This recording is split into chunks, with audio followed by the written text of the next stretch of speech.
Sidang pada hari ini. Ya, terima kasih ya. Saya mulai dari tadi hasil persidangan hari ini, yaitu kita menghadirkan saksi yang meringankan. Tadi juga telah dihadiri oleh salah satu saksi, yaitu teman dari atau rekan kerja dari saudara Agus dan saudara Aji, yang menyampaikan peristiwa cekcokan di tanggal 31 Agustus sebelum adanya penyiraman di tanggal 1 September. Tadi kita juga sudah menggali apa yang terjadi pada saat itu. Karena tadi juga disampaikan juga oleh Majelis Hakim juga menyampaikan pertanyaan, dan kita juga menggali fakta-fakta, karena kita anggap fakta-fakta di tanggal 31 Agustus itu sangat penting kan. Karena kan di beberapa keterangan dari korban maupun juga dari terdakwa klien kita Aji, memang di situ ada beberapa percekcokan atau kata-kata yang disampaikan oleh saudara Agus kepada saudaranya, yang kita anggap sekali lagi itu dalam bentuk intimidasi verbal yang perlu maknanya kita ungkap dalam persidangan. Tapi dari saksi yang tadi dihadirkan mengetahui nggak sih pada saat kejadian saat penyiraman? Ya, saksi yang tadi dihadirkan dia mengetahui itu pun informasi ya, informasi dari pemerintahan yang ada, karena jarak dari tanggal 31 di tanggal 1 September tadi, ya akhirnya tadi menyampaikan juga saudara saksi mengetahui itu tuh informasi dari rekan kantornya juga bahwa ada terjadi penyiraman, yaitu korbannya Agus. Tapi kita sebenarnya lebih fokus pada apa yang terjadi di tanggal 31 September, di tanggal 31 Agustus tadi ya, cekcokan yang terjadi di kafe. Bang, kan bisa dibilang bahwa tadi juga ada sedikit statement yang bisa dibilang agak memberatkan Aji ya Bang. Menurut Abang sendiri, apakah ini malah jadinya meringankan untuk Aji sendiri adanya saksi tersebut? Statement yang mana? Yang tadi kan ada yang melihat percecokan, tapi terus udah gitu ada yang dari jarak berapa meter segala macam. Itu kalau mungkin orang awam mengatakan bahwa itu agak sedikit memberatkan Aji ya. Tapi kata-kata yang mengancam itu loh Bang, yang iya, harus jadi sebenarnya tujuan kita menghadirkan saksi hari itu bukan hanya, jadi saksi itu kan definisinya kan melihat, mendengar, dan mengalami kan. Nah, saksi yang kita hadirkan tadi kan dia mengalami dan dia melihat. Tapi memang ada beberapa situasi-situasi yang ada dia tidak dengar. Tapi kita ingin mengantarkan ilustrasi itu kepada hakim bahwa di tanggal 31 Agustus tadi itu ada kesalahpahaman antara leader dengan Aji gitu kan, antara Agus dengan Aji, dan ada percekcokan itu, walaupun akhirnya saksi tidak mendengar secara langsung, tapi dia melihat dan mengalami itu.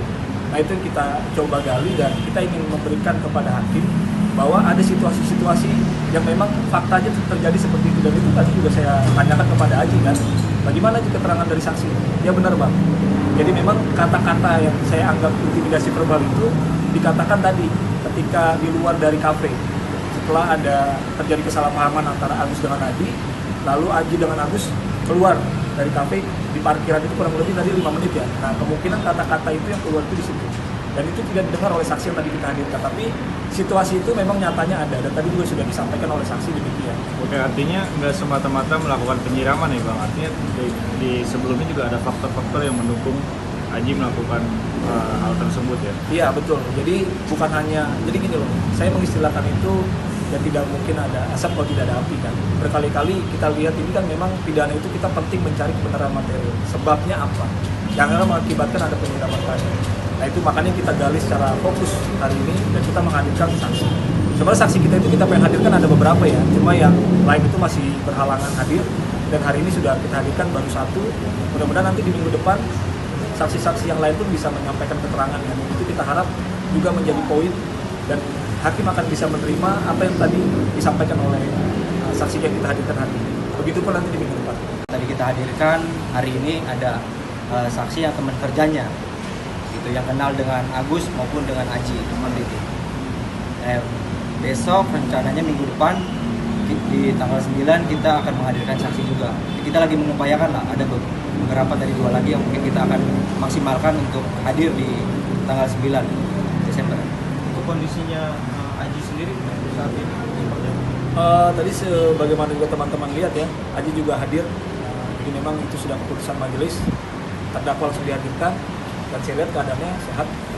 Karena memang fokus kita Aji ini juga bisa terus menjalankan hari-harinya ya. Artinya dia tetap bisa melakukan aktivitas sebagaimana mestinya sebagai seorang terdakwa di tuntutan. Tapi kalau kita lihat kondisinya seperti apa ya, Aji sehat-sehat saja. Dan dia bisa menghadiri sidang juga pada hari ini. Bang, tapi kan ini saat ini netizen ya, mungkin bisa dikatakan banyak yang simpati terhadap Aji ya. Maksudnya melihat dari beberapa fakta yang sudah dihadirkan gitu ya. Maksudnya banyak juga yang sangat mendukung Aji gitu. Mungkin seperti apa? Ya, itu justru menjadi harapan besar kita juga ya. Artinya itu menjadi doa baik juga pertama, dan itu juga tidak bisa kita pungkiri.